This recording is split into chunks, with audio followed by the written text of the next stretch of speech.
اللهم صل على سيدنا محمد وعلى آله وصحبه وسلم اللهم صل على سيدنا محمد وعلى آله وصحبه وسلم اللهم صل على سيدنا محمد وعلى آله وصحبه وسلم اللهم صل على سيدنا محمد وعلى آله وصحبه وسلم اللهم صل على سيدنا محمد وعلى آله وصحبه وسلم اللهم صل على سيدنا محمد وعلى آله وصحبه وسلم اللهم صل على سيدنا محمد وعلى آله وصحبه وسلم اللهم صل على سيدنا محمد وعلى آله وصحبه وسلم اللهم صل على سيدنا محمد وعلى آله وصحبه وسلم اللهم صل على سيدنا محمد وعلى آله وصحبه وسلم اللهم صل على سيدنا محمد وعلى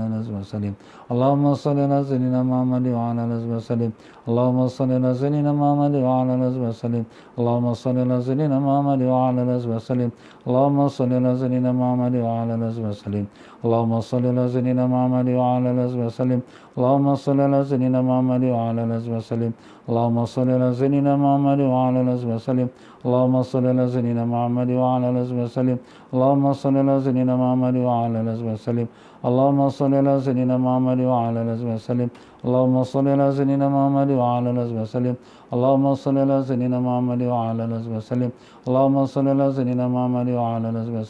اللهم صل على سيدنا محمد وعلى آله وصحبه وسلم اللهم صل على سيدنا محمد وعلى آله وصحبه وسلم اللهم صل على سيدنا محمد وعلى آله وصحبه وسلم اللهم صل على سيدنا محمد وعلى آله وصحبه وسلم اللهم صل على سيدنا محمد وعلى آله وصحبه وسلم اللهم صل على سيدنا محمد وعلى آله وصحبه وسلم اللهم صل على سيدنا محمد وعلى آله وصحبه وسلم اللهم صل على سيدنا محمد وعلى آله وصحبه وسلم اللهم صل على سيدنا محمد وعلى آله وصحبه وسلم اللهم صل على سيدنا محمد وعلى آله وصحبه وسلم اللهم صل على سيدنا محمد وعلى آله وصحبه وسلم اللهم صل على سيدنا محمد وعلى آله وصحبه وسلم اللهم صل على سيدنا محمد وعلى آله وصحبه وسلم اللهم صل على سيدنا محمد وعلى آله وصحبه وسلم اللهم صل على سيدنا محمد وعلى آله وصحبه وسلم اللهم صل على سيدنا محمد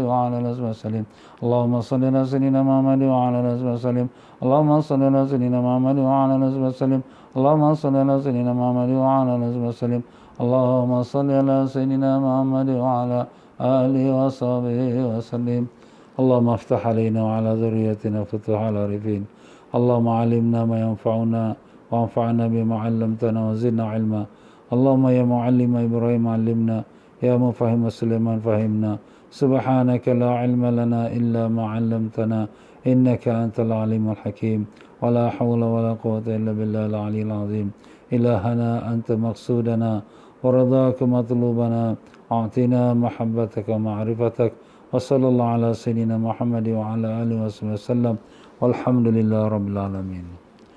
Muslimin dan muslimat rahimakumullah. Assalamualaikum warahmatullahi wabarakatuh.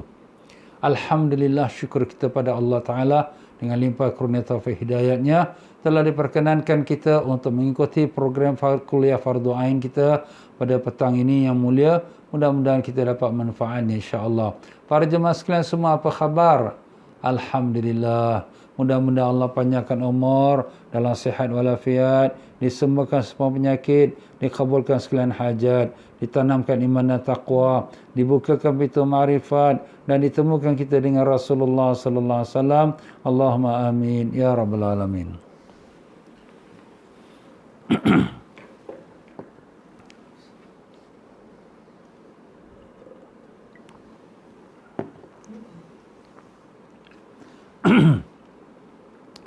Alhamdulillah para jemaah sekalian, dalam pengajian kita semalam kita telah pun menyebutkan tentang mengenai azan dan qamat. Nah, kita telah mengatakan azan dan qamat itu bermula pada tahun 1 Hijrah dan berlaku di kota Madinah Munawwarah. Dan begitulah asal-asal usulnya, tak ada azan, tak ada qamat. Tapi begitulah baginda Nabi SAW merundingkan bagaimana caranya, dan ada sahabat dapat mimpi petunjuk daripada Allah supaya melaungkan lafaz-lafaz kalimah yang dalam azan seperti mana yang telah kita ketahui. Dan demikian juga kita telah mengatakan azan ini sunatnya bagusnya ya dalam keadaan kita menghadap kiblat, berdiri, dan kita dalam keadaan suci daripada hadas besar dan hadas kecil. Dan demikian juga azan kita dah katakan bahawa ia adalah baik untuk kita azan dan qamatkan pada telinga anak-anak yang baru lahir, dan juga tempat-tempat yang kita ketakutan kerana syaitan apabila dengar azan dia akan lari keluar ya. Dan demikian pula kita disunatkan lakukan azan kalau sekiranya ada orang yang dimasukkan rasukan jin syaitan ya. Dan demikian juga kalau kita masuk di tempat-tempat yang kita rasa takut atau bimbang, kita lakukan azan ya. Dan demikian juga kalau kita melihat rumah terbakar ya, kita lakukan azan. Dan kalau sekiranya ada orang yang nak musafir, kita nak pergi haji khususnya, kita lakukan azan dan qamat. Dan apabila mayat yang telah dimasukkan dalam liang lahatnya, maka dilakukan azan dan qamat. Ya, itulah di beberapa perkara yang telah kita sentuh dalam pelajaran semalam. Dan insya-Allah pada hari ini pula insya-Allah kita menyambung lagi dalam membicarakan tentang bab solat, iaitu semasa kita dalam solat yang telah kita pernah sebut, iaitu tentang sujud sahwi. Tentang sujud sahwi ini walaupun nampaknya perkataan itu ringkas sujud sahwi, tapi rupa-rupanya pembahasan itu adalah pembahasan yang sangat luas, ya. Jadi kalau kita boleh ringkaskan secara ringkas seperti mana yang saya mengambil daripada kitab, iaitu Al-Ustaz atau Al-Habib Sayyid Muhammad Amin bin Idrus Al-Idrus, daripada gurunya iaitu Habib Zain bin Semit. Semoga Allah merahmati kedua-dua mereka dan meninggikan darjat mereka, dan juga dipanjangkan umur dalam sihat walafiat, dan dilimpahkan keberkatan ilmu mereka kepada kita semua dengan berkat syafaat Nabi sallallahu alaihi wasallam. Al-Fatihah. A'udzubillahi minasyaitonir rajim. Bismillahirrahmanirrahim. Alhamdulillahirabbil alamin arrahmanir rahim maliki yaumiddin. Iyyaka na'budu wa iyyaka nasta'in. Ihdinas siratal mustaqim. Siratal ladzina an'amta 'alaihim ghairil maghdubi 'alaihim waladdallin. Amin. Ya, berkata Tuan Pengarang kita rahimahullah ta'ala, jadi sujud sahwi itu sebagaimana maksud dan maknanya sahwi itu lupa. Dia sujud kerana lupa, ya. Itu telah berlaku pada diri Nabi kita Rasulullah sallallahu alaihi wasallam, sebagaimana diriwayatkan oleh Sayyidina Abu Hurairah radhiyallahu an, Nabi sallallahu alaihi wasallam solat zuhur ataupun asar bersama-sama jemaah. Setelah 2 rakaat Nabi pun bangun. Kemudian apabila ditegur, apakah sembahyang ni sudah dikasar, sudah dipendekkan ataupun Nabi lupa? Nabi kata tidak pendek dan tidak lupa. Kemudian Nabi terus menyambungkan solatnya dan kemudian sujud 2 kali sujud di akhir solat. Itulah sujud sahwi. Dan demikian juga sebagaimana dalam hadis Sayyidatina Aisyah radhiyallahu meriwayatkan bahawa Rasulullah sallallahu alaihi wasallam telah bersabda, 2 sujud sahwi itu sebagai menyempurnakan apa-apa yang terlebih atau yang terkurang, ya. Jadi bila kita sujud sahwi itu, kalau ada yang terkurang disempurnakan, dan ada yang terlebih pun disempurnakan. Jadi itulah dia kelebihannya sujud sahwi. Jadi hukum sujud sahwi kita dah tahu itu hukum sunat, tapi ada kala jadi wajib. Bagaimana? Jadi hukum sujud sahwi ini adalah sunat kecuali pada 2 masalah. Masalah pertama iaitu bagi makmum. Jadi makmum yang ketika ikut imam dia, jadi imam tu sujud sahwi, makmum ni wajib ikut imam dia. Jadi jadilah wajib sujud sahwi tu, ya. Kalau dia tak ikut imam, maka jadi batal lah dia punya solat dia. Kenapa? Sebab dia tak ikut pada imam. Jadi dah 2 kali imam sujud, dia tak sujud, jadi batal lah dia daripada solat jemaah. Itu dia tuan-tuan, ya. Dan demikian juga kalau dia sudah bernazar, dia dah bernazarkan sujud sahwi setelah melakukan, kalau berlaku sebab-sebab yang disunatkan sujud sahwi, tapi dia sudah nazar, kalau aku tertinggal baca doa kunut, aku bernazar aku nak sujud sahwi. Jadi sujud sahwi itu sudah jadi wajib. Sebab apa? Dia sudah nazar, kan, ya. Ya, sujud sahwi, bilakah kita melakukan sujud sahwi? Kita melakukan sujud sahwi itu di tahiyat akhir sekali sebelum beri salam.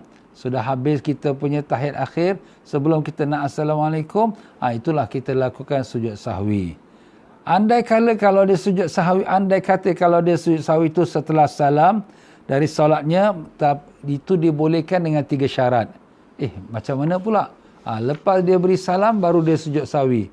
Tapi sudah tentulah ada 3 syarat. Apa tu 3 syarat tu? Yang pertama ialah lupa tidak sujud sahwi sampai salam dari salatnya. Dia dah tertinggal doa kunut, jadi dia nak sujud sahwi lah. Tapi apabila dah sampai tahiyat akhir, kemudian dia beri assalamualaikum, teringat, aku tak sujud sahwi. Dia boleh sujud sahwi. Itu syaratnya pertama, ya. Syarat kedua, tidak lama antara dia beri salam dengan dia sujud. Jadi bila dia assalamualaikum warahmatullahi, terus teringat, sujud sahwi. Terus dia pergi sujud, tak lama.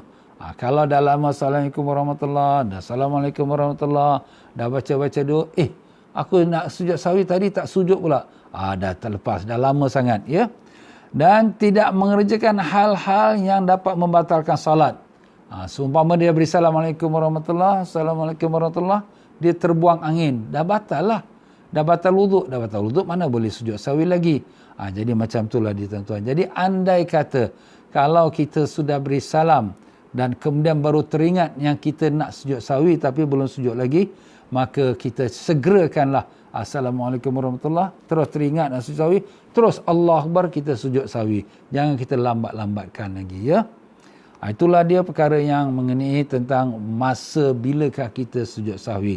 Tapi masa dia memang sebetulnya ialah sebelum beri salam. Cuma kita beritahu ni tentang orang yang beri salam tapi baru teringat nak sujud sahwi, itulah syaratnya. Dan cara sujud sahwi. Jadi bila kita nak pergi sujud sahwi ni, dia punya caranya ialah kita takbir Allahu Akbar, terus kita sujud sahwi, ya. Jadi di sini kalau sekiranya ada juga orang pernah bertanya pada saya nak berapa kali takbir. Saya kata ada juga saya jawab 2 kali takbir. Tapi pada pendapatnya ramai para ulama bahawa kita sekali takbir cukup. Kita sudah selesai fil alamina innaka hamidum majid, dah habis dah kita punya tahiyat akhir, dah habislah doa-doa dia semua. Kemudian kita terus Allahu Akbar, angkat tangan, terus kita pergi sujud. Ya. Baik sekali kalau dia letakkan niat aku sujud sahwi. Tapi kalau dia terlupa nak niat, itu tidak menjadi syarat, ya. Sebahagian ulama letakkan syarat, tapi sebahagian besar ulama tak meletakkan syarat. Maksudnya tak meletakkan syarat, kalau dia tak teringatlah nak letakkan niat aku sujud sahwi, tak mengapa, ya. Jadi teruslah Allahu Akbar, terus dia pergi sujud sahwi, ya. Itu caranya. Dan kalau sujud sahwi itu kerana lupa, maka ulama-ulama menyarankan dalam masa kita sujud itu kita bacalah subhanaman la yanamu wa la yasu. Subhanaman la yanamu wa la yasu. Maha suci Allah yang tidak tidur dan tidak lupa. Ya. Jadi kita sujud pertama kita baca tu 3 kali, Allah Akbar, kita duduk Rabbi firli, kemudian Allah Akbar lagi, kita sujud lagi dengan kita baca subhanaman la yanam wa la yasu. Kemudian lepas tu kita duduk lagi, kita beri salam. Jadi sunat kita baca doa tu dalam tasbih sujud tu 3 kali, ya, kalau sekiranya dapat. Kalau tak ingat dan tak tahu, kita bacalah subhana rabbil a'la wa bihamdih, seperti tasbih sujud biasa, ya. Itu kalau kita lakukan sujud sahwi kerana terlupa nak baca doa qunut, terlupa nak baca tahiyat awal, ya. Tapi kalau kita sengaja meninggalkan doa qunut, sengaja kita meninggalkan tahiyat awal, kita masih disunatkan sujud sahwi. Jadi sujud sahwi itu oleh kerana kita terlupa atau sengaja kita meninggalkan sunat ab'ad, sunat yang sangat dikeraskan, ya. Walaupun kita sengaja pun masih lagi disunatkan kita sujud sahwi. Tapi kalau kita sujud sahwi kerana kita sengaja meninggalkan yang tersebut itu, maka setengah ulama menyarankan dalam masa kita sujud tu kita baca astaghfirullah, minta ampunlah, astaghfirullah, astaghfirullah 3 kali, kemudian kita duduk Allah Akbar, kemudian sekali lagi Allah Akbar, kita sujud lagi. Jadi itulah dia bacaan-bacaannya dalam sujud sahwi, ya. Jadi sujud sahwi itu sebanyak 2 kali, ya. Kalau dia hanya buat sekali saja, kemudian lepas tu dia beri salam, batallah dia punya sembahyang dia. Kenapa? Sebab sujud sahwi seperti mana disebut, dia mesti 2 kali, ya. Melainkanlah kalau dia terlupa ataupun dia jahil, tak tahu hukum, ya, itu dimaafkanlah, ya. Tapi kalau dia tahu, ya, bahawa perkara sujud sahwi itu mesti 2 kali, kalau dia buat sekali saja, maka batallah sembahyang dia. Dan sujud sahwi itu menutupi kekurangan yang terjadi sebelum sujud sahwi, ya. Jadi kekurangan yang kita terjadi sebelum sujud sahwi itu apa dia? Seperti kekurangan tak baca doa qunut, seperti kekurangan kita tak baca tahiyat awal, ya. Itulah dia sujud sahwi, ya. Jadi sunat sujud sahwi itu dilakukannya sebelum kita sujud, sebelum kita beri salam, ya. Sebab-sebab sujud sahwi. Sebab-sebab sujud sahwi ni ada 4. Yang pertama, meninggalkan salah satu sunat ab'ad. Sunat abad tu sunat yang sangat dikeraskan, ya, iaitu tahiyat awal dan juga doa kunut, ya, dan membaca selawat atas keluarga Nabi sallallahu alaihi wasallam dalam tahiyat akhir. Nanti kita akan huraikan lebih terperinci. Dan yang keduanya, disunatkan sujud sahwi kerana melakukan segala sesuatu yang apabila disengaja akan membatalkan solat. Kalau disengaja, tapi kalau tak sengaja tak batal. Macam mana tu pula yang sengaja tu? Seperti kita menambahkan rakaat solat. Kita tak sengaja, kita terbuat sembahyang zuhur 5 rakaat. Jadi itu kerana kita was-was tadi kan.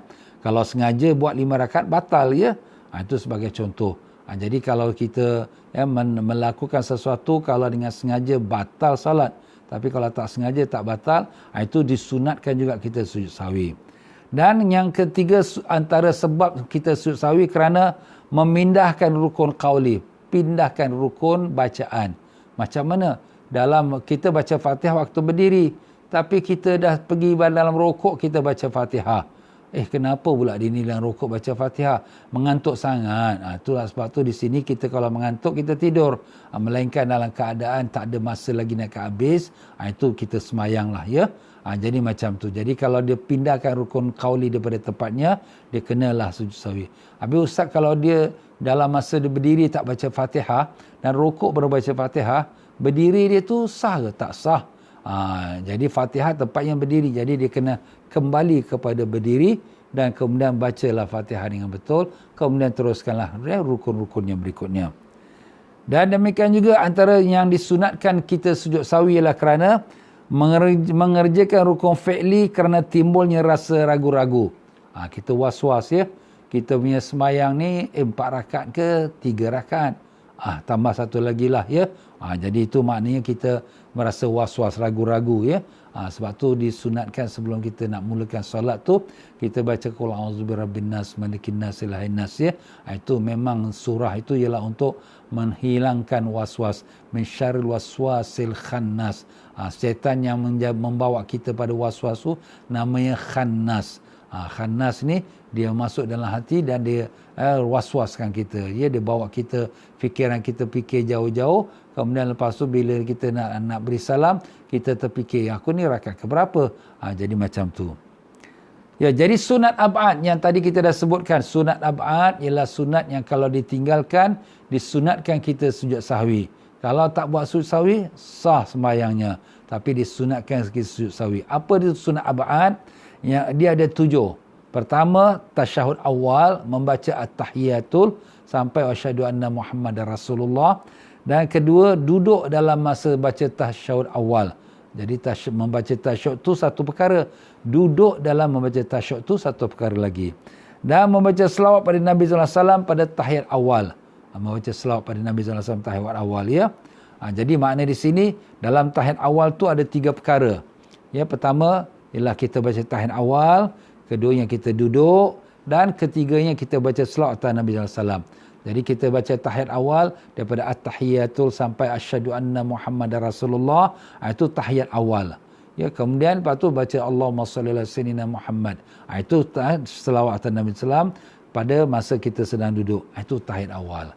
Jadi kalau terlupa salah satu daripadanya, kita terlupa baca selawat atas Nabi. Kita baca at-tahiyat tu dah baca, tapi selawat pada Nabi terlupa. Maka ini disuruhkan sujud sahwi. Dan yang keempat daripada perkara yang sunat ab'ad ialah membaca selawat atas keluarga Nabi sallallahu alaihi wasallam pada tahiyat akhir.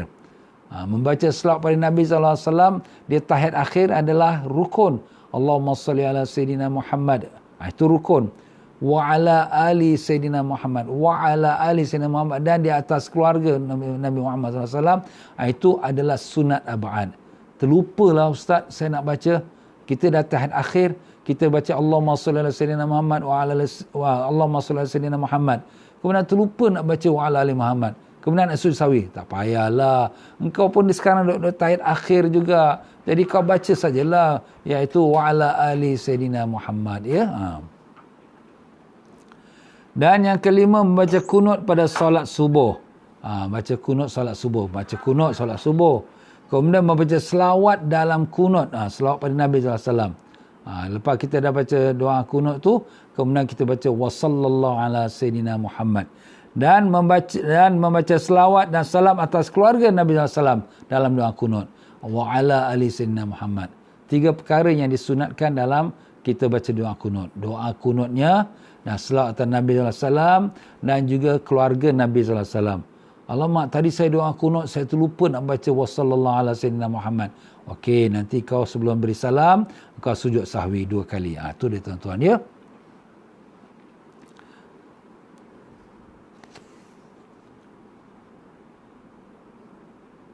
Jadi begitulah kita melakukan sujud sahwi itu dengan 2 kali sujud yang telah kita sebutkan tadi ya. Sujud sahwi yang Rasulullah sallallahu alaihi wasallam pernah lakukan sebanyak 5 kali. Nabi pun pernah lakukan sujud sahwi sebanyak 5 kali. Pertama, ketika ragu pada jumlah rakaat. Jumlah rakaatnya tak begitu pasti. Apakah 3 ke 4 ke sebagainya. Keduanya, berdiri dari 2 rakaat ke rakaat kedua tanpa melakukan tasyahud awal. Jadi Nabi SAW rakaat kedua. Patut ada tahiyat awal kan, tasyahud awal, tapi Nabi terlupa, Nabi terus naik dah berdiri. Jadi Nabi sujud sahwi. Dan yang ketiga, kerana memberi salam pada rakaat yang kedua. Nabi rakaat kedua patut sembahyang zuhur ni 4 rakaat, tapi rakaat kedua Nabi beri salam. Nabi anggap dah habis dah. Bila ditegur oleh sahabat, kemudian Nabi sambung lagi 2 rakaat dan Nabi sujud sahwi. Dan membaca salam pada rakaat ketiga. Pun pernah. Mungkin sembahyang zuhur atau sembahyang isyak. Ya, sembahyang isyak lah mungkin. Ya, patut 4 rakaat. Tapi Nabi buat 3 rakaat, Nabi dah beri salam. Nabi baru 3 rakaat beri salam. Macam mana ni? Kemudian bila dia tegur, subhanallah, Nabi sambung lagi 1 rakaat. Kemudian Nabi sujud sahwi. Dan bangun pada rakaat yang kelima. Jadi maknanya bangun rakaat kelima, maknanya Nabi SAW sembahyang zuhur ke atau sembahyang asar atau sembahyang isyak 4 rakaat. Tapi Nabi SAW lepas 4 rakaat Nabi bangun lagi untuk rakaat kelima. 5 rakaat. Kemudian Nabi SAW bila dah teringat, kemudian Nabi sujud sahwi. Tapi kalau kita dah bangun rakaat kelima, ya, kita pun tengah baca Fatihah, orang makmum kat belakang membetulkan subhanallah, ya. Maka apa kita buat? Kita nak completekan lagi Fatihah kita, nak rukuk sujud, nak rukuk i'tidal, tak payah. Bila kita dah tahu yang ini rakaat kelima ni ekstra, ada terlebih, dan kita dah tersilap, kita terus pergi ke duduk. Pasal apa? Memang rakaat kelima tu tak pakai. Ya, tapi yelah kalau kita terlupa, kita sampai habis, sampai ke tahiyat, baru kita teringat, Allah, ini yang terlebih ekstra ni. Ataupun tadi kita ragu-ragu, 4 ke 5, 4 ke 3, 4 ke 3. Jadi kita tambahkan. Jadi kalau sekiranya kita ragu-ragu tu, kita tambahkan, kemudian kita sujud sahwi. Tapi kalau ada makmum kat belakang dah betulkan kita naik ke rakaat kelima. Kita tengah baca Fatihah, makmum kat belakang, subhanallah, oh aku dah terlebih ni. Kemudian terus dia pergi ke tahiyat akhir, ya. Tak perlulah dia nak kita katakan nak melakukan rukuk i'tidal, tak perlu. Pasal memang rakaat kelima tu memang bukan dalam hukum sembahyang, ya. Kalau sekiranya kita tak baca doa kunut tu kerana kita sembahyang kat Mekah, kat Madinah, ya, atau di belakang imam yang tak baca doa kunut kerana dia mazhab Hanafi, ya. Mazhab Hanafi dia tak baca doa kunut, ya. Jadi macam mana ustaz? Kita kalau boleh baca doa kunut pendek, Rabbighfir Allahumma ighfirli ya Ghafur. Allahumma ighfirli ya Ghafur. Allahumma ighfirli, ya Allah ampunkan aku, ya Ghafur, yang Maha Pengampun. Wassallallahu ala sayyidina Muhammad wa ala alihi wasallam. Itu pendek saja, ya. Jadi insya-Allah sempat. Kalaulah sekira kita belakang imam yang tak baca, kita tahulah imam kat mana. Misal kata kita sembahyang kat Mekah, Masjidil Haram, ya. Masjidil Haram memang imam dia mazhab Hambali. Jadi dia tak baca doa kunut. Kita pun sami Allahu liman hamidah, Rabbana lakal hamd. Kita pun Rabbi Allah maghfirli ya Ghafur, kita angkat tangan kita. Wa sallallahu ala sayyidina Muhammad sallallahu. Dah selesai. Macam itulah, ya. Kalau kita tak baca doa kunut juga, walaupun doa kunut pendek, lepas imam beri salam, kita sunat sujud sahwi, sunat. Taklah maknanya menjadi wajib, ya. Tapi ada orang, maaf kata, ada orang kepo sikit. Tak payah kau sujud sahwi, ya. Pasal kita ikut imam ni mazhab Hambali. Kita dalam mazhab Syafi'i rahimahullah taala, kita disunatkan membaca doa kunut. Tapi kalau sekiranya kita nak menghormati imam itu kerana kita menghormati dia sebagai mazhab Hambali seumpamanya atau mazhab Hanafi, kita tidak sujud sahwi, tak apa. Tapi kalau sekiranya boleh juga kita membaca doa kunut secara pendek, itu lebih baiklah, ya. Kita baca doa yang pendek. Tapi kalau kita tak baca yang pendek, kemudian kita tak sujud sahwi pun tak apa, sebab menghormati imam. Pernah Imam Syafi'i rahimahullah ta'ala juga, ya, dia sembahyang di Baghdad. Di Baghdad tu tempatnya mazhab Hanafi. Jadi mereka menyuruh dia jadi imam. Jadi bila dia jadi imam, dia sembahyang subuh, dia tak baca doa kunut. Lepas dia beri salam semua, murid dia berkata, kenapa Imam Syafi'i tak baca doa kunut, padahal itu sunat dalam mazhab Syafi'i. Imam Syafi'i kata sebagai menghormati tempat ini orang yang bermazhab Hanafi. Jadi Imam Syafi'i pun hormat juga, ya, pasal memang tempat tu, perkampungan itu, kawasan itu ialah orang-orang bermazhab Hanafi.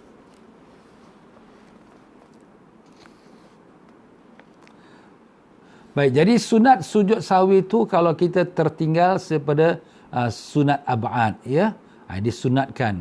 Tapi kalau dia tak sujud sahwi, maka sah sembahyang dia, ya, sebab namanya pun sunat sujud sahwi, ya. Tapi kalau sunat hayat tu makna selain daripada yang rukun dan selain daripada yang ab'ad, maka itu sunat hayat. Macam kita baca Rabbi firli warhamni wajburni, macam kita baca subhana rabbil a'la wa bihamdi subhana rabbil azim wa bihamdi. Itu semua sunat ab'ad, sunat hayat. Hayat tu ringan lah, ya. Maka tak disuruh sujud sahwi. Tapi kalau kita sujud sahwi juga, batal sembahyang kita. Batal? Yes. Sebab memang tak disuruh sujud sahwi. Habis ustaz saya tertinggal baca Rabbi firli warham. Ya, tertinggal, tapi itu sunat hayat. Bukan disuruh sujud sahwi kalau dia tertinggal. Sengaja atau tak sengaja, terlupa, tak menjadi problem. Pokoknya tak disuruh sujud sahwi kalau tertinggal sunat hayat. Jadi kena hati-hatilah, ya. Sunat mana yang kita disuruh sujud sahwi, sunat mana yang kita kalau tertinggal tidak disuruh sujud sahwi. Kalau buat juga sujud sahwi, batal pula salat kita. Sujud sahwi dalam solat sunat tasbih atau ratibah. Sunat tasbih, siapa yang biasa amalkan sunat tasbih, ya, kalau dia buat waktu malam 2 rakaat salam, tak ada ceritalah tentang tahiyat awal. Tapi kalau dia buat di siang hari, dia buat 4 rakaat 1 salam. 4 rakaat 1 salam, dia masih dituntut untuk buatkan tahiyat awal pada rakaat kedua. Yang siapa buat solat sunat tasbih, ya, pada rakaat kedua, dia masih dituntut membaca tahiyat awal. Dan dia terlupa nak baca tahiyat awal atau dia sengaja dia tinggalkan, maka dia sujud sahwi. Disunatkan sujud sahwi. Tapi sunatlah, ya. Dan demikian juga kalau sunat qabliyah dan ba'diyah. Qabliyah zuhur dia buat 4 rakaat. Ba'diyah zuhur dia buat 4 rakaat. Qabliyah asar buat 4 rakaat. Ba'diyah isyak dia buat 4 rakaat. Ini semua memang ada dalam hadis, ya. Yang paling kurang 2 rakaat lah. Tapi yang paling bagus 4 rakaat. Kalaulah dia buat 4 rakaat zuhur qabliyah, ya, sembahyang sunat qabliyahnya, itu namanya sunat ratib. Ratibah tu maknanya yang mengiringi solat fardu, itu namanya sunat ratibah, ya. Maka di sini disunatkan dia duduk tahiyat awal. Kalau dia buat 4 rakaat 1 salam. Tapi kalau dia buat 2 rakaat salam, itu tak ada apalah, ya, memang dia kena tahiyat akhir, 2 kali tahiyat akhir. Jadi macam itulah dia, kalau sekiranya dia buat sembahyang 4 rakaat 1 salam sunat qabliyah atau sunat ba'diyah, maka disunatkan dia untuk membaca tahiyat awal. Kalau dia tak baca, disunatkan dia untuk dia sujud sahwi, ya. Baik, sekarang kalau dia sembahyang, dia terlupa nak membaca tahiyat awal. Jadi bila dia teringat apabila dia sudah sampai nak berdiri tegak. Jadi di sini kita tidak boleh meninggalkan yang sunat. Tak boleh kita meninggalkan yang wajib bila sudah sampai pada bab wajib kerana nak membuat yang sunat yang tertinggal. Tak boleh, ya. Jadi misal kata sekarang ini kita tahiyat rakaat kedua. Rakaat kedua ni kena tahiyat awal. Tapi dia lupa. Ya, dia terlupa, dia terus naik, dah cukup berdiri tegak dah. Dah sampai dia pada rukun untuk baca Fatihah. Maka di sini dia tak boleh pergi duduk balik. Alamak, terlupa baca tahiyat awal, terus pergi duduk. Kalau dia buat macam tu terus pergi duduk, batal sembahyang dia. Ya. Jadi ingat, kalau dia sudah sampai pada rukun yang berikutnya komplit tu maknanya dah sempurna lah dia punya syarat berdiri tu. Berdiri tu syarat dia apa? Berdiri tegak, ya. Berdiri tegak mana kiblat, mana dah boleh dia baca Fatihah. Tapi baru teringat dia belum baca kunut. Belum baca tahiyat awal. Dia terus pergi sujud, batal salat dia. Tetapi kalau dia belum sampai lagi berdiri tegak dengan sempurna, umpamanya dia tengah nak bangun daripada sujud, kemudian di tengah-tengah nak berdiri, belum sampai lagi. Dengan dekat-dekat sampai, kemudian teringat, aku belum tahiyat awal. Atau makmum pula kat belakang. Kita jadi imam, makmum kat belakang, subhanallah. Kita pun, aku belum baca tahiyat awal. Tapi kita belum diri tegak lagi. Kita baru nak sampai tapi belum sampai lagi. Maka kita masih disunatkan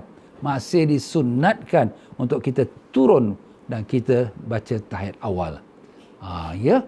Jadi itulah dia punya cara dia.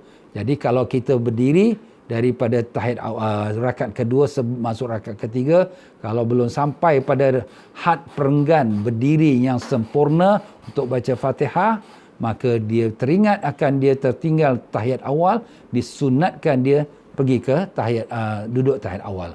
Baik, sekarang ni dia nak kena sujud sahwi atau tidak? Sujud sahwi itu disunatkan apabila kalau dia mula berdiri itu sudah sampai perenggan rukuk. Jadi dia daripada bawah, ya, dia nak bangun, dah sampai perenggan rukuk.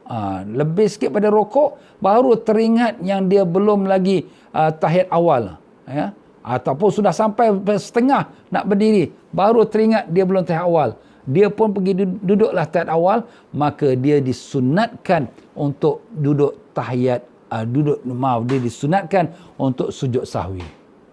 Tapi kalau dia belum sampai perenggan rukuk, umpamanya dia baru nak berdiri, Allah, makmum kat belakang, subhanallah, ataupun dia teringat, aku belum lagi tahiyat awal, dia pun duduk balik. Tapi belum sampai perenggan rukuk. Rukuk tu dah kira setengah lah, ya. Rukuk dah setengah. Setengah tu berdiri, setengah dan pergi ke sujud. Jadi dia setengah, di pertengahan. Jadi kalau dia belum sampai perenggan rukuk, dia baru nak bangun saja, teringat atau ditegur oleh makmum, dia pun terus duduk balik. Maka dia tak perlu sujud sahwi. Nampak tuan-tuan? Sujud sahwi tu apabila dia berdiri sudah melebihi perenggan rukuk. Kalau dia melebihi perenggan rukuk, kemudian lepas tu dia belum sampai lagi berdiri tegak lagi, dia masih dibolehkan, bahkan disunatkan balik pergi tempat duduk dan tahiyat awal dan sujud sahwi sebelum dia beri salam. Itulah dia tuan-tuan, ya. Jadi kalau dah sampai, dah berdiri tegak, kalau dia turun balik ke sujud duduk ke tahiyat awal, batal lah sembahyang ni. Sebab apa? Tahiyat awal sunat. Yang dah berdiri tegak ni dah komplit rukun, wajib. Jadi dia tak boleh tinggalkan yang wajib kerana nak buatnya sunat. Dia tak boleh, ya. Itu cara dia. Lupa tidak baca doa kunut. Ini pun sama juga. Tadi terbalik sikit lah, ya. Jadi kalau kita lupa baca doa kunut, sampai bilakah kita dibolehkan balik kepada baca doa kunut? Selagi kita belum sampai sujud yang komplit. Jadi kita rakaat kedua sembahyang subuh, ya, kita pun terus pergi kepada sujud, ya, sampai dekat sujud, belum sampai sujud lagi, belum, dahi pun belum kena, tangan, kaki tangan semua belum komplit lah. Kita dah sebutkan komplit itu apabila 7 anggota kita kena kepada tempat sujud. 7 anggota. Apa 7 anggota? Dahi 1, 2 tapak tangan, 2 lutut dan 2 kaki kita, ya. Inilah 7 anggota. Tapi kalau sekiranya dahi kita belum sentuh lagi kepada bumi, tangan dah sentuh dah, ya, dahi belum sentuh, masih disunatkan kita balik, reverse balik, berdiri balik, baca doa kunut. Nampak? Itu sunat abad, sunat yang dikuatkan. Nampak? Ya. Tapi kalau sekira dahi, kaki, tangan semua dah complete set dah, atas lantai, maknanya di sini memang dah masuk wajib sujud. Sebab dah komplit. Maka dengan itu kita kalau bangun balik, alamak aku terlupa doa kunut, patah balik, batal solat kita. Tak boleh kita tinggalkan yang wajib kerana untuk membuat yang sunat, tak boleh. Ya, itu dia punya hukum dia. Baik, sekarang nak sujud sawi ke tidak? Nak sujud sawi atau tidak, tengok kita yang perenggan kita waktu kita patah balik. Tadi saya dah sebut perenggan tu ialah perenggan rokok. Jadi kalau kita berdiri, kita baru nak pergi ke sujud, ya, baru nak pergi sujud, teringat Allah, subhanallah, orang belakang tegur kita, atau kita sendiri teringat, kita pun pop patah balik. Kita baca doa kunut. Ini tak perlu kita sujud sahwi. Tapi kalau kita sudah pergi rendah, dah perenggan rokok dah half, jadi berdiri straight. Kemudian kalau rokok tu dah kira half badan kita.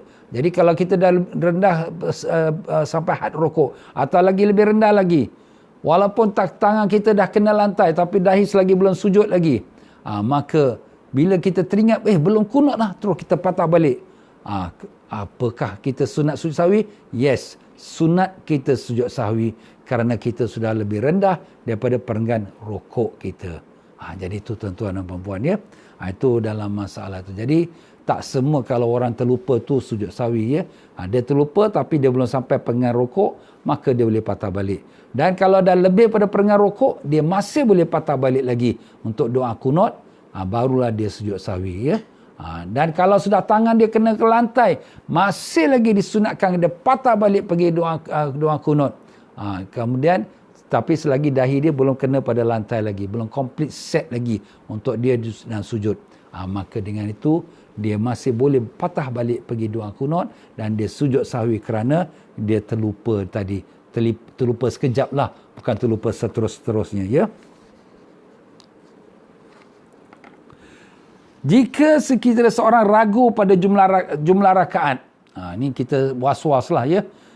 Kita nak sembahyang zuhur 4 rakaat, ini 3 ke 4, maka wajib baginya untuk menambah 1 rakaat. Jadi kalau kita was-was, maka kita wajib tambah 1 rakaat. Kenapa? Kerana originally kita belum buat lagi. Originally asalnya kita belum buat. Jadi asalnya belum buat. Jadi kalau kita was-was 3 atau 4, Nabi kata dak ma yuribuka ila ma la yuribuk. Buangkan apa yang kau ragu-ragu dan ambil yang kau yakin. Jadi kalau kita 3 atau 4, mana yang kita yakin? Yang mana kita yakin?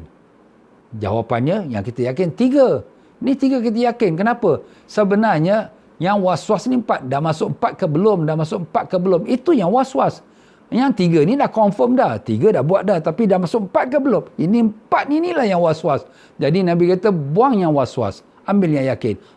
Aku 3, kemudian tambahkan 1. Wajib. Ini kalau dia was-was lah, ya. Kalau dia tak was-was, tak ada cerita lah. Ni kalau dia was-was. Ya. Jadi kalau sekiranya was-was, dia tak dapat, orang kata nak confirmkan yang mana satu ni, dia masih was-was, masih orang kata di pertengahan, tergantung-gantung, maka wajib ditambahkan 1 rakaat. Dan sunatlah dia sujud sahwi. Dan jika dia tidak tambah 1 rakaat, maka batal salat dia. Maka dikira batal semua.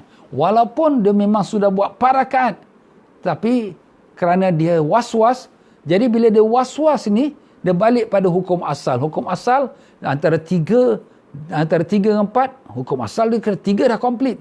Tapi dia belum lagi was-was ni 4. Ini was-was ni dia ikutkan saja was-was, tak sah sembahyang dia. Batal sembahyang dia. Aku dah kira 4 lah je, tak boleh. Melainkan kalau ada dia punya petunjuk. Dia ingat balik, tadi aku baca surah apa, tadi aku dalam rakaat yang ketiga tu aku ada ingat apa. Jadi dia boleh macam confirmkan yang dah 4 lah sebenarnya aku ni. Jadi kalau gitu okey. Jadi tak apa. Tapi kalau dia was-was, dia masih diikutkan was-was dia tanpa tambahkan 1 rakaat, batal solat dia. Begitulah dia Rasulullah sallallahu alaihi wasallam telah bersabda, jikalau kamu ragu dalam solat dan kamu tidak mengetahui apakah telah solat 3 atau 4 rakaat, maka hilangkan keraguan tersebut dan lanjutkanlah sesuai yang telah diyakini. Itu Was-was tu dibuang, ambil yang kita yakin. Ya. Yang yakin tu yang jumlah yang kecil lah. Itu yang yakin. Yang lebih tu lah yang was-was. Dan sujudlah 2 kali sujud sahwi ya. Sebelum kita beri salam. Itu dalam hadis tuan-tuan ya. Hadis sahih Imam Muslim ya.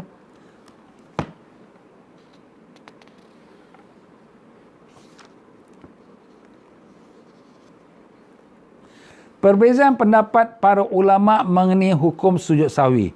Hukum sujud sahwi ini apakah hukumnya? Di sisi mazhab Syafi'i rahimahullah ta'ala, dia adalah sunat. Ya?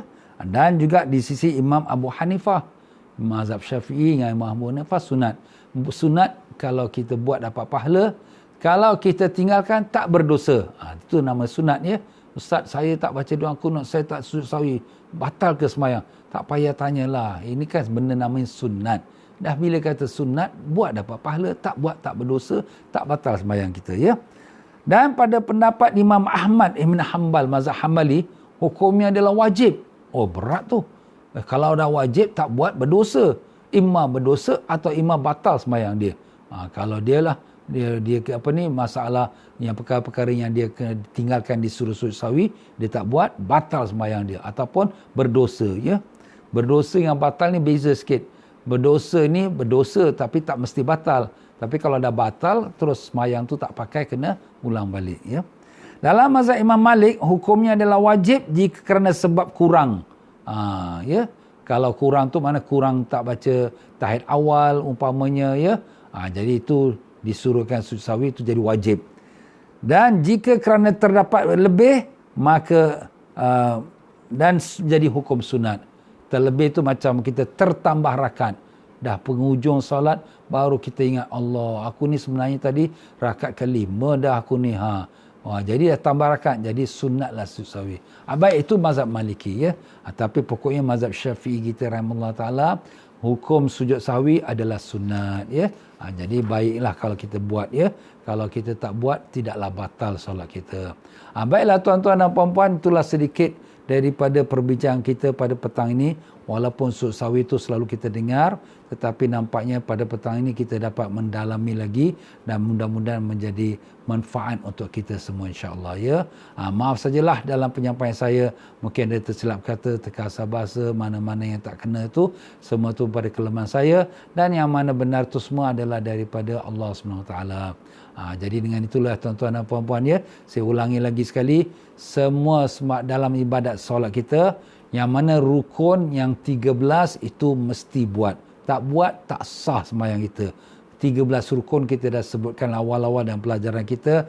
Niat, takbiratul ihram, kemudian kita berdiri tegak, kemudian membaca Fatihah, dan kemudian rokok dengan tumakninah, i'tidal dengan tumakninah, sujud dengan tumakninah, duduk antara dua sujud dengan tumakninah, kemudian duduk tahiyat akhir, membaca tahiyat akhir, kemudian membaca selawat atas Nabi sallallahu alaihi wasallam, dan kemudian memberi salam yang pertama assalamualaikum saja, itu yang salam yang wajib, dan kemudian tertib. Itu rukun mesti buat. Tak buat, satu tak buat, batal sembahyang. Tetapi sunat al-ab'ad yang kita baru sebut tadi, tahiyat awal sampai selawat pada Nabi sallallahu alaihi wasallam, dan membaca doa qunut sampai selawat pada keluarga Nabi sallallahu alaihi wasallam, dan membaca selawat atas keluarga Nabi dalam tahiyat akhir. Jadi kalau tak dibuat, maka sunat sujud sahwi. Selain daripada itu semuanya sunat hayat, sunat ringan. Sunat ringan tidak disunatkan sujud sahwi. Sujud sahwi juga tak baca Rabbi firli warhamni ustaz, sujud juga sujud sahwi, batal sembahyang. Nampak? Jangan kita tambah-tambah ya. Terlupa nak baca doa iftitah, Allah akbar kabira walhamdulillah katsira. Terlupa ustaz, saya tak baca, sah tak sembahyang? Itu sunat hayat. Kan ustaz dah cakap ni, mana rukun, mana sunat abad, okey, itu saja. Yang lain daripada itu semua sunat hayat. Tak baca Rabbil firli, tak baca Allah akbar kabira, memanglah kalau dah sunat tu baguslah kita buat. Tak buat jadi makruh ya, kerana tak buat tu dah tak dapat pahala. Jadi makruh lah pula. Jadi kalau boleh gitu. Tapi kalau tak buat, maka tak batal sembahyang dan tak disuruh sahwi. Kalau kita sujud sahwi, batal sembahyang kita pula. Allahu Akbar. Baiklah tuan-tuan dan puan-puan, mudah-mudahan clear dalam kita punya pengajian petang ini. Mudah-mudahan dapat kita manfaatnya. Maaf sajalah tuan-tuan dan puan-puan ya, bagi mereka yang telah membuatkan pesanan korban melalui saya kepada negeri miskin. InsyaAllah kita akan hantar sana dan dagingnya dibagikan pada orang fakir miskin sana. Dan di samping itu apa-apa ada kelebihan pun untuk kebaikan madrasah-madrasah dan fakir miskin sana. Dan ada pun yang buat korban di Australia, daging korban tu kalau dia nak 1/3, dia sebutkanlah ya. Sebab kita ni boleh makan 1/3 saja daripada korban kita. Ya, kalau nak makan lebih-lebih, tak payah buat korban lah. Itu kau beli kat pasar sudahlah ya. Tapi kalau kita nak makan juga ambil berkat, kita ambil 1/3 dan kemudian kita bagilah adik-beradik keluarga kan. Boleh ya, tak apa ya. Tapi kalau sekiranya ada yang tak mau nak kelolakan, Ustaz, saya minta Ustaz kelolakan sajalah yang lebih pada 1/3 tu. Bagi tahulah kepada pihak kami supaya kami buat catatan. Jadi bila daging itu dihantar ke rumah tuan-tuan dan puan-puan, maka dia hanya sekadar 1/3. Kalau ada yang tak nak lebih pada satu, kalau ada yang tak nak terus ataupun nak sikit sangat, bagi tahulah juga ya. Jadi kita boleh asingkan dan kita bagikan dia yang mana yang sesuai dengan permintaan dia. Yang lebih kita akan bagikan pada fakir miskin. Baiklah tuan-tuan dan puan-puan, saya minta maaf sama-sama kita baca istighfar. Astaghfirullahalazim. Astaghfirullahalazim. Astaghfirullahalazim. Subhanakallahumma bihamdika asyhadu an la ilaha illa anta astaghfiruka wa atubu ilaik. Wabillahi taufiq wal hidayah. Wassalamualaikum warahmatullahi wabarakatuh. Dan insya-Allah tuan-tuan dan puan-puan, pada malam ini ada pengajian jam 9 malam. Seperti yang kita dah mulakan pada hari Sabtu dan Ahad lepas ya. Sabtu dan Ahad jam 9 malam saya mengadakan pengajian keagungan dan kemuliaan Rasulullah SAW dan umatnya dan fadilat selawat. Siapa-siapa ada ke lapangan silakanlah ya. Mudah-mudahan dapat kita manfaatnya. Wabillahi taufiq wal hidayah. Wassalamualaikum warahmatullahi wabarakatuh.